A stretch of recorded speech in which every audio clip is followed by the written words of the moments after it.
Hello, 11th standard business math students. Welcome back to chapter 1 matrices and determinants. Now we have finished exercise 1.2. We are going to the next concept using the same inverse of a matrix, solution of a system of linear equations.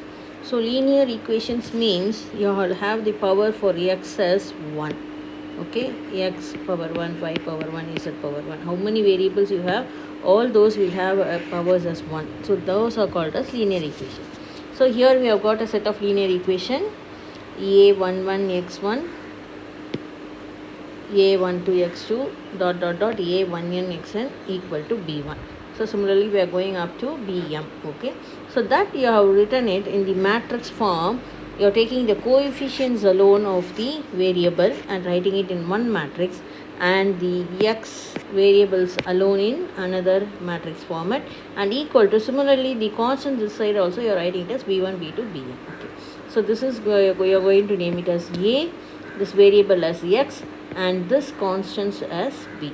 So you get the equation ax equal to b. Now what is the purpose of writing this in the form of the matrix? We are going to find out what is this x. For that only we have written this in the form of the matrix. So when you take this a to the right hand side, you cannot divide, since we don't know matrix division. This, when a comes to the right hand side, it becomes as a inverse.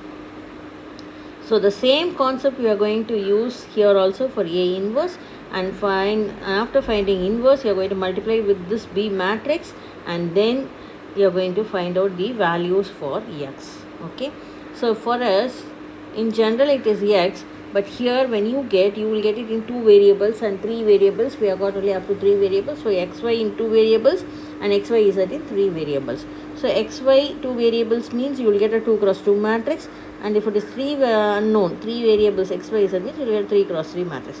Now we will see this with the help of example. It will be more clear to you. Example 1.20, solve by using matrix inversion method. So the name for this using inverse of a matrix and solving for xy is called as matrix inversion method. So what is our first step?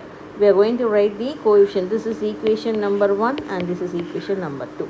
Now we are going to write this as the coefficients alone as a. Okay, so 2, 5, 3, 2.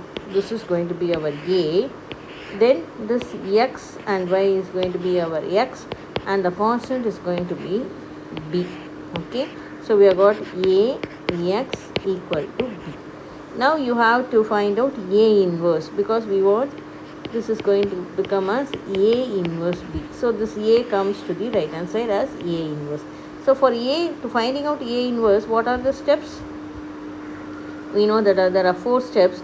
Now in this session I am going to teach you how to find a inverse directly combining 2, 3 and 4. Okay, but this first step you have to do no other way, because we have to find determinant a, and if determinant a is not equal to 0 only you can proceed this. Okay, so what is our determinant a for a 2 cross 2 matrix?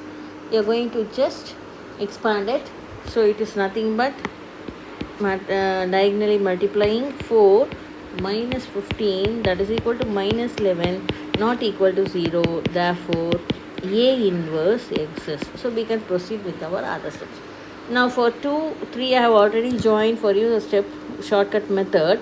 Now I am going to go all the 3 steps together by writing 1 by determinant a into adjoint a. Since it is a 2 cross 2 matrix, you can do this method, adopt the shortcut, but for 3 cross 3 you cannot do this. Okay, keep it in mind. So now your determinant a you have already found out. This is 1 by minus 11, and for adjoint a the same shortcut you are going to write here. Nothing but you are going to invert the terms. Since it is 2 and 2, you can write as it is. And what you are going to do for this diagonal, you are going to just change the sign of the elements. If it is plus, it becomes minus, and if it is minus, it becomes plus. So this is going to be your a inverse. Okay, now we can substitute this in this first equation. So x equal to 1 by minus 11 into 2 minus 5 minus 3 and 2, and b is our constants 1 and 7. Now we must do matrix multiplication. See, this is of order 2 cross 2, and this is of order how many rows here? 2 cross 1. So this and this gets cancelled. So your answer x will be in the order 2 cross 1. So x will become as order 2 cross 1. Okay. So now let's multiply. You keep this 1 by minus 11 outside and multiply the first row into the column. So you'll get only a single element. Okay. So 2 minus 35, and similarly the second row will give you minus 3 plus 14. Okay. So this is going to become as 1 by minus 11 into 2 minus 35 is going to give minus 33, and minus 3 plus 14 is going to give you plus 11. Now divide both the elements by minus 11. You will get the answer as this will become 3 and this will become minus 1. So this is going to be our xy. Okay. This is xy, or you can also write it as x equal to 3 and y equal to minus 1. Both forms are the same, means the same. Okay. Thank you.